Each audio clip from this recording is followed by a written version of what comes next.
Negara Haja Iriana Joko Widodo, yang kami hormati Bapak Wakil Presiden Republik Indonesia beserta Ibu Hajah Wuri Ma'ruf Amin, yang kami hormati pimpinan dan anggota lembaga negara yang mulia, para duta besar dan perwakilan negara-negara sahabat, yang kami hormati para Menteri Kabinet Indonesia Maju, yang kami hormati para alim ulama, hadirin hadirat yang berbahagia. Alhamdulillah Rabbil Alamin alladhi bi'izzatihi wa jalalihi asra abdahu layla. Ashhadu an la ilaha illallah wa ashhadu anna Muhammadan abduhu wa rasuluh. Allahumma salli wa sallim wa barik ala nabiyyina Muhammad. Segala puji milik Allah Subhanahu wa ta'ala. Sungguh dahsyat Allah Subhanahu wa ta'ala memperjalankan hambanya dengan cara yang tidak terduga. Itulah hadiahnya kepada sang kekasih baginda Nabi Muhammad sallallahu alaihi wasallam. Di saat sang Rasul berduka, pamannya wafat, istrinya meninggal, dan ia pun diusir ketika hendak hijrah ke kampung Taif. Diusirnya bukan dengan kalam-kalam verbal, tidak seperti diviralkan zaman sekarang. Dulu langsung secara fisik. Seperti yang kita sudah maklum, baginda Rasul sallallahu alaihi wasallam diusir dengan cara dilempar dengan kotoran-kotoran binatang, dengan kerikil-kerikil yang tajam. Sembari sumpah serapah mereka katakan majnun, orang gila, mashhur, orang yang tersihir, dan lain sebagainya. Tapi baginda Rasulullah SAW, beliau hanya diam. Tiba-tiba Sayyidina Jibril alaihissalam datang. Ya Muhammad, maukah engkau aku tawarkan bantuan? Bantuan apakah yang ditawarkan Sayyidina Jibril? Ternyata Sayyidina Jibril menawarkan untuk menghancurkan penduduk Taif. Apa jawaban baginda Nabi Muhammad sallallahu alaihi wasallam? La, fa innahum la ya'lamun. Mereka tidak faham yang aku maksudkan. Semoga semangat ini ada pada pemimpin negeri ini, ada pada ulama-ulama di negeri ini, sehingga mampu mengislah, memperbaiki mana yang rusak dan terpecah.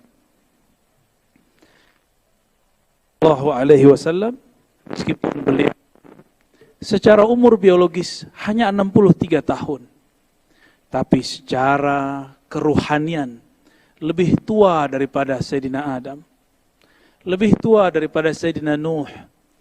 Nabiuna Nuh alaihi salatu wassalam, ketika beliau sudah lebih dari 900 tahun berdakwah, mendidik umat, lelah juga rasanya. Akhirnya beliau mengatakan, ya Allah, jika engkau membiarkan generasi mereka hidup, maka generasi setelahnya akan lebih kufur dari kelompok ini, dari generasi ini. Maka hancurkan saja ya Allah. Inilah ujian Sayyidina Nuh yang membuat beliau tidak lebih mulia dari Sayyidina Nabi SAW. Bayangkan, sudah setua itu, tapi kalah dewasa, kalah salamatus sadr dengan baginda Nabi Muhammad yang hanya berumur 63 tahun. Sallallahu alaihi wasallam. Bapak Wakil Presiden dan hadirin yang kami hormati.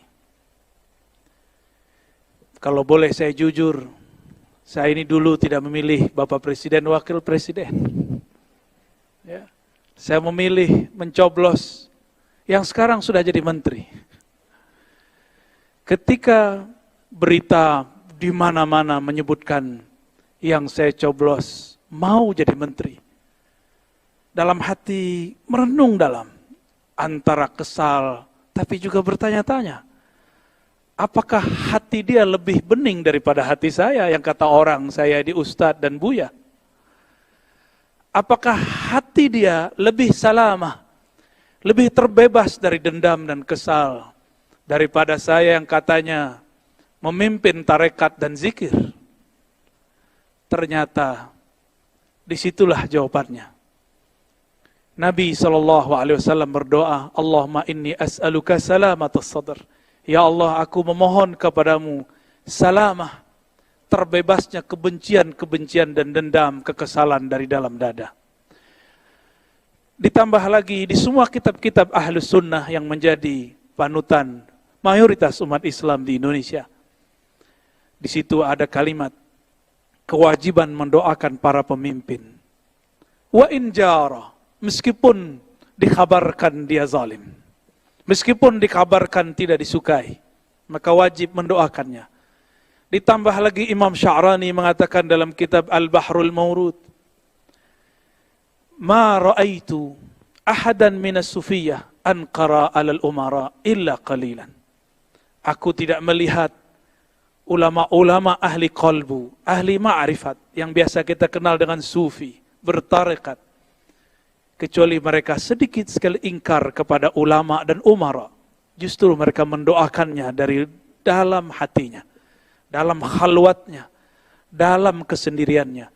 Karena yang dia fikirkan adalah masalihul ummah, kemaslahatan umat, bukan emosi berpolitik semata. Semoga pemimpin-pemimpin negeri ini diberikan salamatus sadr. Terima kasih sudah merawat negeri ini. Semoga Allah membersamai pemimpin kita, ulama-ulama kita. Amin ya rabbal alamin. Bapak Wakil Presiden dan hadirin yang kami hormati, kisah Isra Mi'raj sudah banyak diceritakan. Tapi karena memori manusia pendek, apa salahnya kita mengulang sedikit.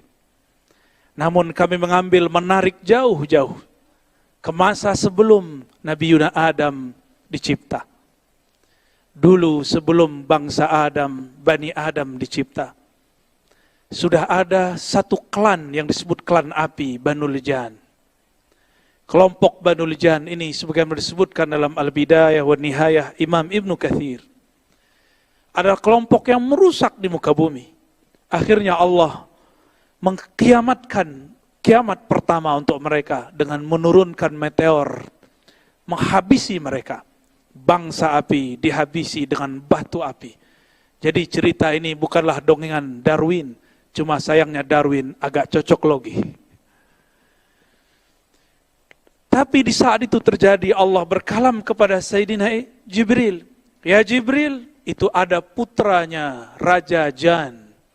Ambillah dia, didiklah dia, ajak dia mi'raj ke langit-langitku.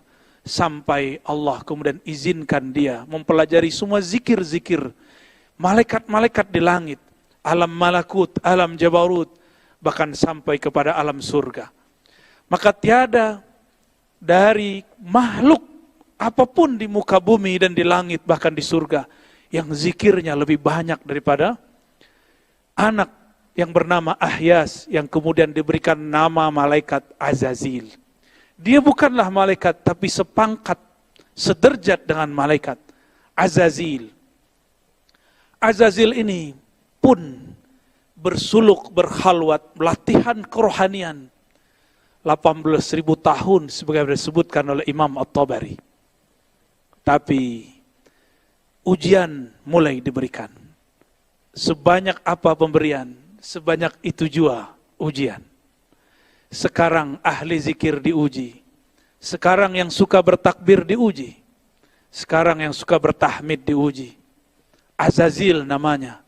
Disuruh ia sujud kepada orang yang dicipta dari tanah yang diinjak-injak. Selama ini Azazil alias Ahyas yang kemudian bernama Iblis, dia menginjak-injak tanah, harus sujud kepada Adam yang tercipta dari tanah. Inilah ujian pertama bagi Azazil. Apa kata dia? Asjud liman khalaqta min tin. Apakah aku sujud?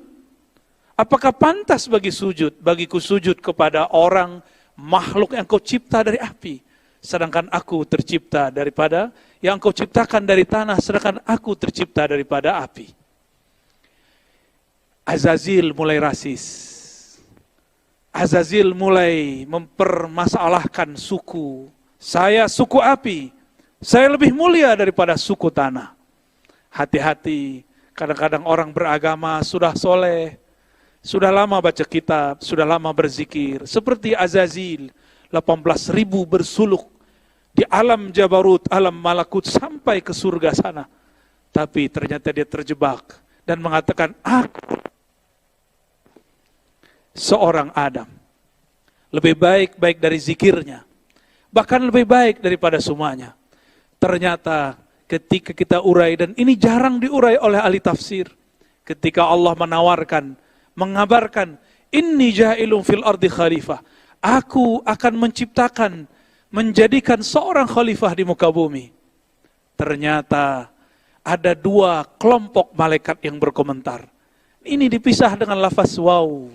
Yang pertama mengatakan, ya Rabb, apakah engkau mencipta perusak dan pembunuh di muka bumi?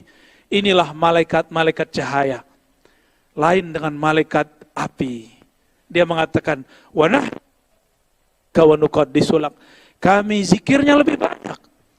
Yang berbicara ini adalah Azazil. Yang saat itu dengan malaikat-malaikat. Bapak Wakil Presiden, hadirin yang kami hormati. Barangkali inilah ujian umat Islam di negeri ini. Tidak ada negeri dimanapun umat Islamnya lebih banyak dari negeri ini. Maka negeri ini pun paling soleh. Paling banyak baca yasinnya. Paling banyak baca tahlilnya. Jika diuji dengan kalam-kalam yang tidak berkenan, apakah akan nanti mengatakan hal yang sama dengan Azazil dahulu kala? Inilah pendek ceritanya, akhirnya Azazil diusir. Diusir dari surga, dan Allah mengatakan, apakah kamu minal alin? Apakah kamu bangsa yang sangat tinggi? Dengan itulah bergantilah Azazil dari nama mulia Azazil sebagai khazinul jannah, penjaga surga, menjadi iblis yang dijauhkan dari jalan kebenaran. Lain ceritanya dengan Nabi Muhammad sallallahu alaihi wasallam. Beliau sebelum diangkat ke langit, dimasukkan ke surganya, Allah membersihkan jantungnya, dadanya 2 kali. Tidak ada ini dalam sejarah Azazil. Allah bersihkan kolbu Nabi ketika dia berumur 7 tahun. Allah bersihkan kembali ketika hendak naik pada malam itu, malam 27 Rajab. Barangkali inilah saatnya kita mengambil pelajaran. Inilah perbedaan abadi antara mi'raj ruhaninya iblis dengan mi'raj ruhaninya Nabiullah Muhammad sallallahu alaihi wasallam. Apakah itu? Azazil spiritualnya dinaikkan tapi belum dibersihkan jiwanya. Sedangkan Nabi Muhammad sallallahu alaihi wasallam sebelum dinaikkan, nafsiyahnya, keegoannya dibersihkan. Maka bertambah pengalamannya, bertambah kekayaan rohaninya, tidak bertambah sombongnya. Maka jika hendak memajukan negeri ini, jika hendak ingin meningkatkan negeri ini, mari kita bersihkan kolbu ini dari semua kebencian. Mulai malam ini, tidurlah dalam cinta Allah subhanahu wa ta'ala. Bukankah Allah sering menyindir kita dengan bismillahnya, bismillahirrahmanirrahim. Kalau orang dulu menyebut, kok Allah cerewet sekali, kok diulang-ulang kata Rahman dan kata Rahim. Tiada lain, tiada bukan, supaya kita mengambil pelajaran dari sana. Inilah yang dikatakan oleh Nabi SAW sebagai hadis penutup yang kami baca pada malam ini. Diriwayatkan oleh Imam Al-Hakim At-Tirmidzi. Apa kata Nabi SAW? Inna lillahi, sesungguhnya Allah memiliki 100 lebih wa sab'ata ashar, yaitu 117 khuluqan, akhlak atau adab. Ambillah satu saja, dakhaltul jannah, maka engkau akan masuk surga. Maka makhluk-makhluk surgawi yang ada di muka bumi, mereka yang meniru sifat rahmaniyah Allah, sifat rahimiyah Allah. Sedangkan makhluk tubuhnya manusia, di dalamnya adalah iblis, penuh kebencian, penuh kesombongan, walaupun berjubahkan jubah alim ulama, Walaupun dia pakaian orang soleh, tapi jika di hatinya ada perasaan ana khairum minhu, aku lebih suci, aku lebih baik, aku lebih berhak, maka hati-hati, itulah syayatinul insi, itulah syaitannya manusia. Semoga negeri ini, umaranya, ulamanya, orang-orang yang bertugas di negeri ini, dan rakyatnya, Allah bersihkan kolbunya dari kebencian-kebencian dan kesombongan. Semoga Allah memberikan nur mi'rajnya kepada kita semua. Semoga Allah merahmati kami yang berbicara dan kita yang hadir mendengarkan. Wa sallallahu ala sayyidil mursalin, Sayyidina Ahmad, Sayyidina Muhammad, wa ala alihi wal mahdi khalifatihi wa sallim. Assalamualaikum warahmatullahi wabarakatuh.